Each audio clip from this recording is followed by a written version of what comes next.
Sou professora do Departamento de Artes Cênicas da Universidade Federal do Maranhão. Fiz a minha graduação e o meu mestrado todos na UFMA, né? A graduação foi em Educação Artística, com habilitação em Artes Cênicas, e o mestrado em Cultura e Sociedade, no PGCUT. E atualmente estou cursando doutorado em Teatro na Universidade do Estado de Santa Catarina. Meu nome é Ronald Matheus Silva, meu nome, e eu sou graduando do curso de teatro da Universidade Federal do Maranhão, estou finalizando o curso, sou bolsista pesquisador dessa pesquisa e sou pesquisador de outras áreas também, atuo como dramaturgo, também tenho um coletivo artístico em São Luís, 171.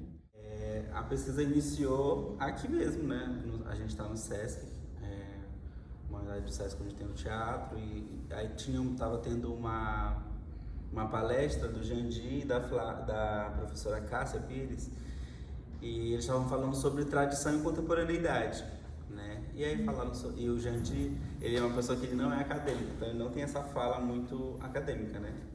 E é um contraposto da professora Cássia, que é professora do nosso curso, né, de teatro, e ele estava só mostrando fotos, vídeos, ele não estava preocupado em falar nada para ninguém, sei lá, analisar nada, falar nada, ele estava só mostrando a pesquisa dele, né, expondo alguns vídeos e fotos, e aí no final pedi a fala para justamente contribuir com a discussão, que era que talvez a gente perdesse muitas coisas que, principalmente no interior do estado, que é de onde eu venho, por conta justamente da nova geração, né?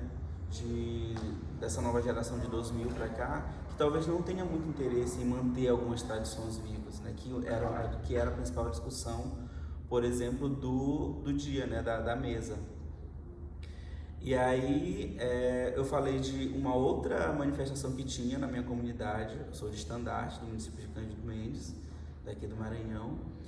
E eu falei de uma outra manifestação que não tinha mais, mas que por eu achar muito interessante, toda vez que eu ia, eu inventava. E é uma manifestação que as pessoas não gostam de lá.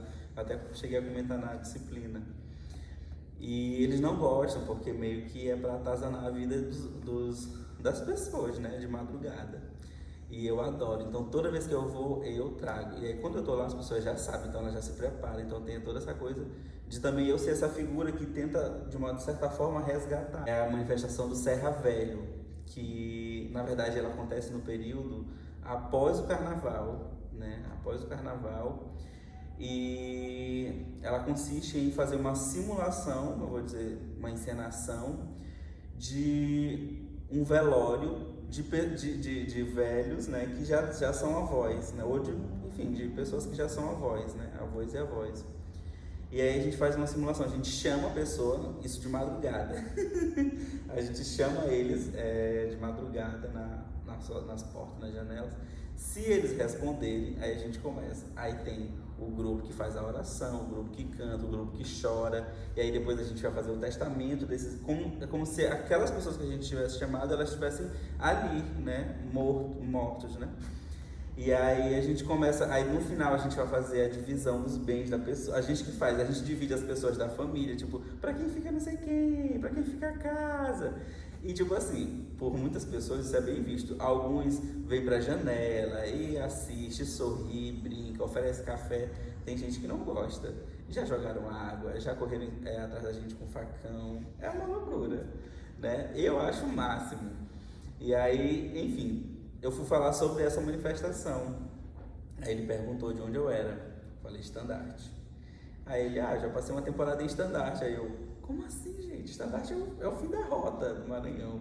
Mas ele é um andarilho, né? Eu acho que ele realmente tinha que ter ido por lá. E aí ele falou assim, lá inclusive tem uma outra dança. Lá tem uma dança muito, muito bonita, não sei o que. Aí eu, dança? Aí eu ficava assim. Aí no final ele me chamou e falou assim, lá tinha uma dança, não sei se ainda tem, que era a dança do Guará. Automaticamente, parece aquelas cenas de filme. A minha memória fez assim, de quando eu era criança. Tinha uma fotografia da minha mãe, que ficava perambulando pela casa, E nessa fotografia eu lembro muito bem, ela toda vestida de branco com uma maletinha, e tinha uma outra senhora que era uma professora de lá também, Dona Valdemarina, também com uma maletinha, um arvoredo feito de galho de árvore enfeitado com papel, um guará caído assim no topo dessa árvore, desse arvoredozinho. E aí eu sempre vi essa foto, mas eu nunca entendia, porque eu nunca assistia a Dança do Guará. Ou se eu assistia eu era muito novo, eu não lembro, não tenho essa memória. E aí aquela foto ficava ali e eu sempre pegava ela de vez em quando procurando uma coisa, mexendo nas coisas da minha mãe, e eu olhava essa foto, mas olhava e eu tava. Não era uma coisa que eu tinha interesse de perguntar o que se tratava. Quando ele falou isso, minha memória automaticamente voltou naquela foto. Eu digo, será que era isso?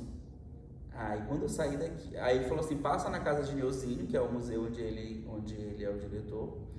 E ele falou, passa na casa de Niozinho que eu tenho algum material para compartilhar contigo. Falei, tá bom. Aí quando eu cheguei em casa eu liguei logo pra mamãe. A mamãe disse, meu filho, isso é a Dança do Guará mesmo, essa foto eu acho que ainda tá por aqui. Aí pronto, começou toda a investigação. Eu digo, mas o que era a Dança do Guará, mamãe? Ela foi dizendo, né?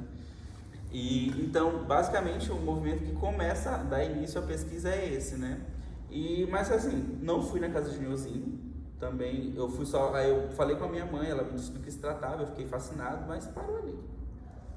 E aí depois a gente teve a oportunidade de retomar com isso, e aí de uma maneira mais estruturada, na disciplina, né? A professora Flávia, ela, quando eu fiz a disciplina de práticas espetaculares da cultura brasileira, ela estava ministrando a oficina e ela tem isso de instigar, porque a disciplina não é só prática, tem uma coisa de pesquisa também, né? Uma coisa muito forte de pesquisa. E aí ela, tipo, pra gente elencar alguma manifestação que a gente tinha interesse de pesquisar, né? Eu falei assim, nada mais interessante, nada mais conveniente de eu pesquisar agora a Dança do Guará, né? E aí foi quando, e aí tem toda essa questão metodológica de preparar um projeto, onde a gente vai falar sobre metodologia, sobre justificativa, sobre os objetivos. E aí foi então que de fato eu procurei o Jandir, né? Procurei as outras pessoas que dançavam. A mamãe foi a ponte, tipo, quem dançou, mamãe? Aí ela ia dizendo, essa pessoa dançou, essa pessoa dançou. Aí a partir dessas outras pessoas eu fui já descobrindo outras e não sei o que. Aí quase no final da pesquisa eu descobri que tinha um livro da Dança do Guará. Aí eu falei assim, um livro? Isso em 1900 e não sei quanto? Eu digo, interessante. Aí ninguém tinha esse livro em estandarte. Aí já fui achar com alguém que tinha em Belém, aí já veio pra cá, mas já chegou no final da pesquisa. Então basicamente a gente começou desse jeito, né?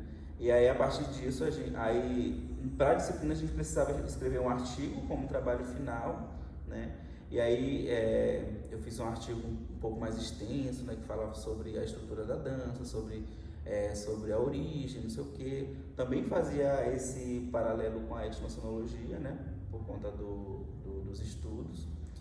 E também a gente fazia também na verdade, aí era um artigo só meu, né, no caso, por conta que era um trabalho para a disciplina. E aí eu também fiz um paralelo com a memória, né? Inclusive a foto-performance, ela tratava exatamente, era quase como se fosse um resultado material da pesquisa, né? Uma reflexão visual, né, da prática. Né? Exatamente.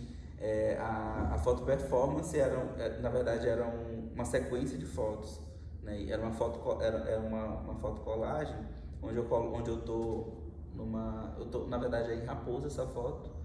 Eu tô na beira-mar e aí eu tô assim com a mão, e aí eu coloquei uma foto colagem de um arvoredo, uma foto colagem de um guará. E aí eu vou esmaecendo isso, conforme a sequência de foto vai se passando, eu vou esmaecendo o guará, o arvoredo, e eu vou ficando sozinho aqui com o arvoredo, com a mão aqui. E aí depois eu vou desaparecendo também na sequência de foto, eu vou desaparecendo, e tem um momento que é só a paisagem, né? E aí o conceito da foto performance era exatamente esse: trabalhar como é que essa memória ela vai se deteriorando, né? Vai se perdendo conforme o tempo vai se passando. A gente tem as coisas, mas vai chegando um momento que a gente vai se perdendo nessa própria memória, vai. E eu fui percebendo muito isso pelas entrevistas, né? Porque como que tu lembrava disso? Não, como eram as roupas? Como eram as músicas, que era uma coisa muito mais, né, que eles precisavam lembrar. Ah, eu nem lembro. A pessoa dizia, eu nem lembro mais. Aí ela cantava um trecho. Aí desse trecho ela lembrava do outro. E isso ia emendando. Aí muitos falam assim, menino, tu me fez agora voltar no passado mesmo. Eu nem sabia que eu lembrava dessa música. E aí nisso a gente ia. Ainda bem que no livro é muito descritivo, né? Fala da origem, mas ele é muito descritivo sobre a dança. E aí também tem todas as letras. Então, esse é um registro que eu considero assim, fundamental, porque talvez se não tivesse, hoje eu, por exemplo, na pesquisa que a gente ainda tem, talvez eu não saberia recuperar. Tipo, eu não saberia trazer o registro das letras, por exemplo, porque não teria, elas não lembram tudo. No livro tem as letras? Tem as letras, e tem elas completas, e todo o ritual e tal. E aí, se não tivesse, eu não conseguiria recuperar, porque eles conseguem, o máximo que eles conseguem, assim, com muita clareza é o refrão, mas as outras estrofes eles não conseguem lembrar. Então, quando eu pedi para eles cantarem nas entrevistas gravadas agora, recentemente, eles precisaram ler consultar o livro para lembrar da letra da música, né? Então, assim, é tanto quase um resgate de memória também deles, né? E a pessoa que fez o livro, vocês conseguiram contactar? Que foi a Clarice. O Jandir até conheceu ela, eu acho. Conheceu. Foi a Clarice e junto com o Benedito Rodrigues, que foi a pessoa que criou a dança, né?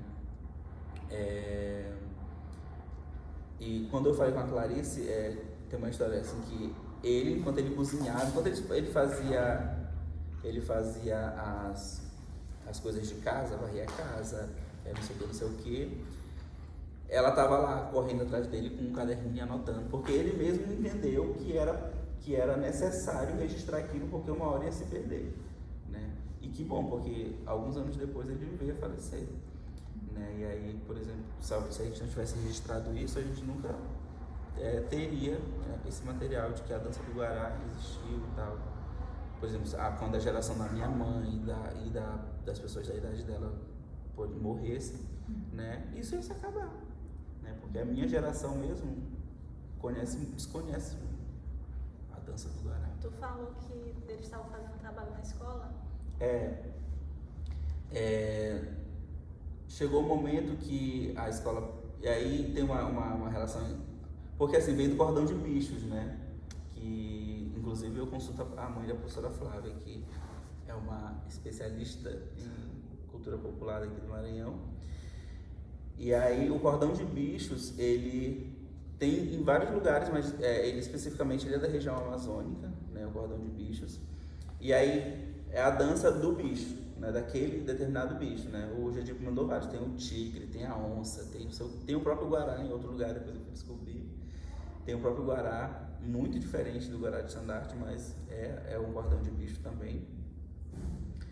E aí cada lugar vai elencando o seu bicho e o seu enredo, as suas narrativas, e estrutura a sua própria dança, né? No caso lá de estandarte era o guará. O que acontecia? Eles tinham um costume, só que são informações novas que o Flávio não tem, porque eu acabei de chegar de lá de estandarte recentemente, vindo com essas informações, né? E aí eles tinham um costume antigamente de caçar o guará, de ir no mangue para pegar o guará. Inclusive na entrevista que eu faço com a Clarice, ela fala que eles traziam sacos de 10, 20 guarás, sabe? E traziam todos os ovos do ninho, porque tinha essa prática, esse hábito de comer os ovos, comer o guará.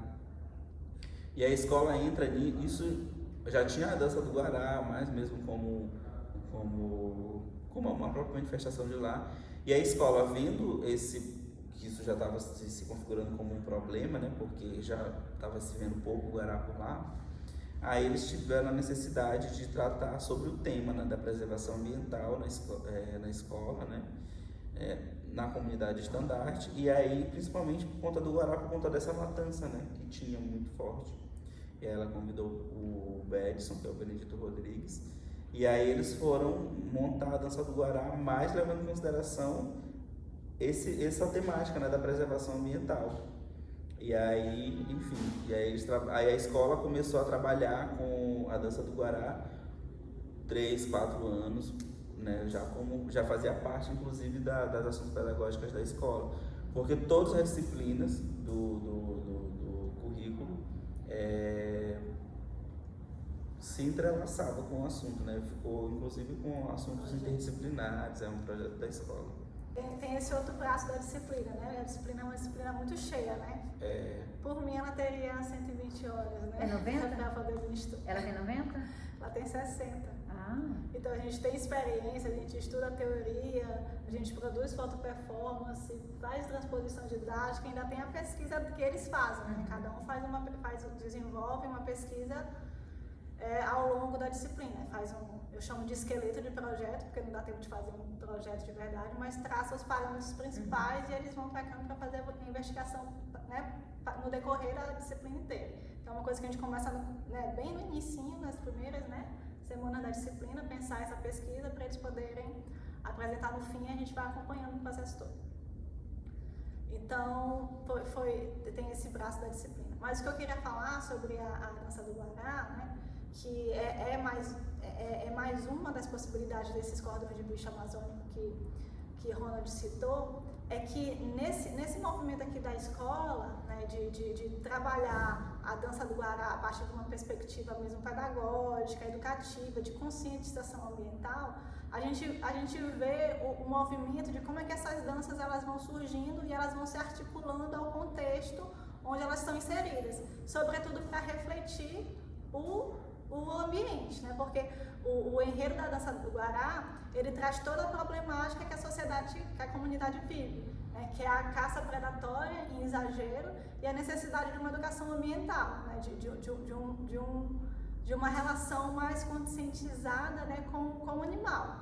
Né? E aí o interessante é que dentro da narrativa vão ter os mesmos elementos que, por exemplo, tem na narrativa do Meu Boi, né? Que é a figura de um bicho que é desejada, né, por alguém, e que esse bicho morre, some, acha-se os culpados, né, julga-se, tenta-se consertar aquilo e o fato é que o bicho, né, acorda, revive ou ressuscita. Então tem essa narrativa que ela traz pra gente a coisa de pensar algo que está morrendo, mas que precisa reviver, que precisa ser ressuscitado. Então isso é muito interessante a gente perceber como é que acontece aqui, né, dentro dessa comunidade, né, essa relação de educação, né, e de reflexão sobre problemas locais dentro de uma prática artística, dentro de uma prática cênica, né? E então a gente tem um elemento que é importante, que é o elemento da reflexão sobre o contexto da comunidade. E a gente tem os outros elementos que pra gente, né, que é das artes cênicas, são caros, que são os elementos da construção de uma narrativa, que são os elementos da construção, né, dos figurinos, dos personagens, quem são as figuras que vão configurar ali naquela encenação, né, quem vão ser as figuras que vão fazer parte do cordão, de todo esse processo de estruturação da encenação em si. E aí vem os músicos, né, vem uma série de outros elementos, roupas, né, cores e uma pesquisa, né, que é feita para que essa dança aconteça. Então é algo que tem uma localização num tempo e no espaço na comunidade, mas que está ligado a um modo de operar e a um modo de fazer que é tradicional, né, que é mais antigo. Como todos os agentes que fazem essas manifestações, eles são importantes. Porque a gente precisa muito da figura que é o agitador cultural, digamos assim, que é a pessoa que lidera. A gente precisa muito dessa figura, né, que tem iniciativa, que corre atrás de tudo, que faz a produção, ele é super importante.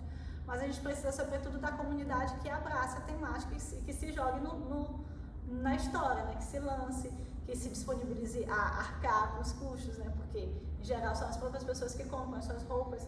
Então, essa coisa dessa coletividade que está presente dentro dessas manifestações, que levam ao processo de reflexão e de mudança de atitude, né, que é fundamental para que elas se perpetuem.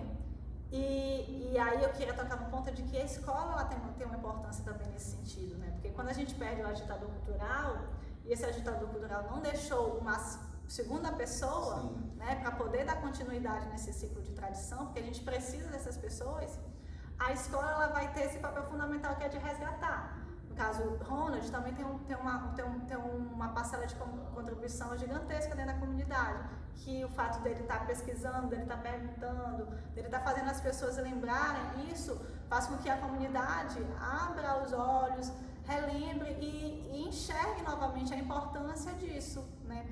Porque além do aspecto reflexivo, tem um aspecto ali de que a dança, quando ela acontece, ela está reunindo as pessoas. Está reunindo aquele grupo que está fazendo, que está ensinando, mas está reunindo a comunidade que vai assistir. Né? Então, é algo que é muito importante para que se estabeleçam laços. Né? É uma comunidade pequena, né? Em que, em geral, todo mundo se conhece. Então, esses momentos, né, de troca, de coletividade, são momentos importantes para que a comunidade ela siga construindo sentidos em torno dos seus próprios fazeres, dos seus próprios saberes. Né? Perguntei para eles, porque me digo como eu. E aí não tem mais ninguém que vai assumir uma responsabilidade dessa, de montar essa brincadeira, de correr atrás de quem vai brincar, de quem vai ser o enfim, tudo, né? E aí falou assim, todos, assim, e isso tá registrado, né, por unanimidade no meio da entrevista, assim, tu tá querendo, né? Tipo, se tu for, pelo amor de Deus, vai ser muito lindo, não sei o quê. Solto mesmo. Lá me chamam de Matheus. Solto mesmo, Matheus, pra trazer isso aqui pra gente, não sei o quê. E aí meio que eu me senti pressionado, né? Porque eles, basicamente, todas elas, né, que eram só mulheres que eu entrevistei, todas elas lançaram essa responsabilidade, né? De alguma forma, não só isso ficar somente como registro de pesquisa, mesmo de exposição em algum momento, porque vai ter o web documentário que vai falar sobre, mas também jogar essa responsabilidade para mim, que se porventura rolar uma possibilidade de montar a dança do Guará, né, para que eu não desperdice a oportunidade, porque tem que fazer, não sei o quê. Eu acho realmente que tem, né, mas assim... não é fácil. E aí é uma questão política, né, a gente precisa de líderes, né, e a gente precisa de líderes para tudo, para montar uma dança, para gerenciar um teatro, para coordenar um departamento. A gente precisa de alguém na frente organizando tudo na vida da gente. E aí, por isso que muitas manifestações culturais, sempre a pessoa que está liderando, ela tem um cuidado de ter um filho, né, ou um cunhado, ou alguém ali do lado com quem ela divida responsabilidades. Né? Tem muitos que têm essa sagacidade, né, de já deixar alguém, porque além da preocupação que ele tem do que ele está fazendo, do compromisso, ele não quer que aquilo se acabe, porque eles conseguem reconhecer a importância disso. E uma outra coisa que é muito comum, daí trazendo a questão para o Reisado agora, né, quando são brincadeiras de adultos, né, sempre tem uma criança.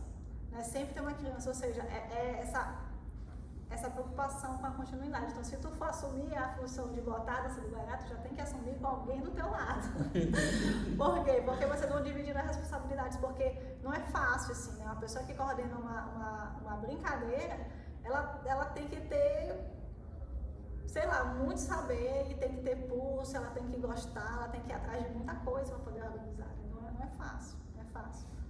Sim. E enfim, na vida a gente tem poucos líderes, né, assim, natos, né? Mas a gente também tem muitas pessoas que estão dispostas a somar. Tipo, a tua entrevista, né, provou que tu tem pessoas para somar. Não tem ninguém para liderar por enquanto, mas para somar tem várias. E aí esse é o movimento da vida. A escolha é uma fundamentação histórica, né, de trazer essa explicação de que, como eu disse, né, é uma prática local, mas que tem um fundamento tradicional, uma maneira de fazer, né, de se construir essa narrativa, essa manifestação, que se liga a uma tradição, e trazer um pouco da fundamentação teórica, né, que é a etnocenologia, que vai ser o pensamento que vai orientar a reflexão sobre essa manifestação, entendendo, né, ela como um fazer, coisa da comunidade que eu queria falar,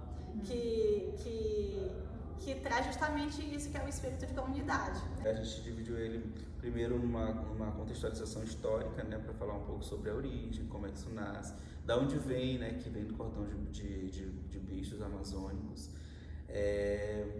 E aí depois a gente vai tentar localizar a dança como esse fenômeno espetacular, né, que ele espetacular e espetacular, né? E aí vai falar um pouco sobre a estrutura mesmo, né? Porque eu sempre eu quero que as pessoas entendam, porque assim, pra mim é muito complexo. Eu fico pensando às vezes assim, como que essas pessoas naquele tempo, que pra lá era tudo muito remoto, tudo muito difícil, tiveram a sagacidade de criar uma coisa tão grande como a dança do Guará foi naquele momento. Tem os cordões, tem os personagens, tem a pessoa que fica com o Guará, tem a pessoa que brinca com o Guará como se fosse uma espécie de um vaqueiro pro boi, tem a pessoa que brinca com o Guará, tem os músicos, né, que fazem parte do... Talvez até mais de 30. Talvez até mais de 30. Enfim. E aí basicamente o artigo é isso, né, falar um pouco sobre a origem, né, sobre esse caráter espetacular que a dança tem, e também falar sobre a questão da estrutura, né, do que se trata, qual é o enredo, qual é a narrativa, né, enfim, tudo isso.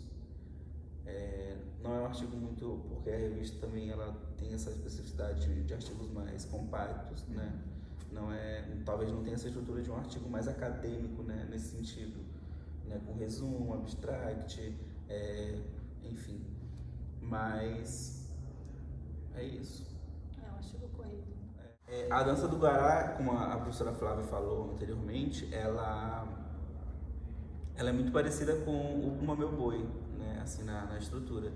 Parte de uma mulher grávida que tem o desejo de comer o peito do Guará, e aí o Guará tem uma dona, né, que é como uma espécie de fazenda, e aí esse Guará tá lá de estimação, tem uma dona, e aí tem um caçador que trabalha para essa dona, né, a dona do Guará, e aí a mulher grávida dele insiste em comer o peito daquele Guará. E aí o caçador se vê nessa missão de matar o Guará para oferecer para essa mulher dele. E aí ele vai e mata o Guará. E aí que começa toda a ladainha da dança do Guará. A dona do Guará chega, faz a queixa, chama o delegado, e aí tem todo um movimento ali. Aí eles chamam Aí ela matou, mas não levou, né? E aí eles vão chamar as diversas especialidades para tentar trazer a vida do Guará de volta, né?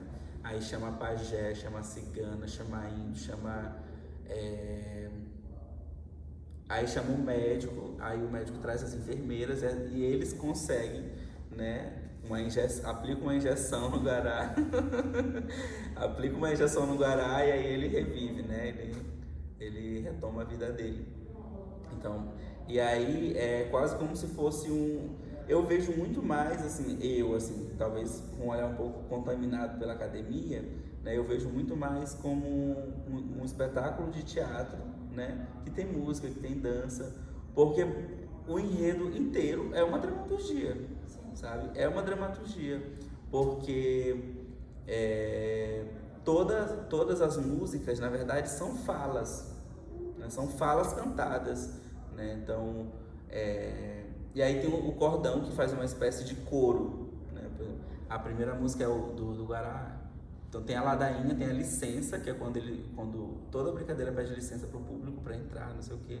É tipo como se fosse um ritual. É um ritual, na verdade. E aí tem aí ele começa com essa música que é Lá Vai. Ou ela no final, não lembro. Que é assim: lá vai, lá vai, lá vai, lá vai o meu Guará. Ele vai tão bonitinho para todo o povo olhar. Ele vai tão bonitinho para todo o povo olhar.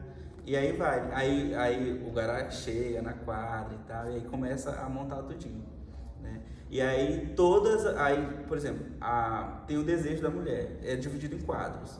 Tem o desejo da mulher, aí a mulher pede pro marido, isso cantando, né? E aí são textos, né? São as falas dela, só que cantando. E aí ela pede pro marido que ela tá com desejo de comer o Guará. Eu não lembro a música, mas aí tem tudinho lá. Aí o caçador, ele meio que fica assim, aí ele responde. Aí começa no embate eles dois, até que ele decide matar. Aí matou o Guará, aí o cordão canta lamentando a morte do Guará.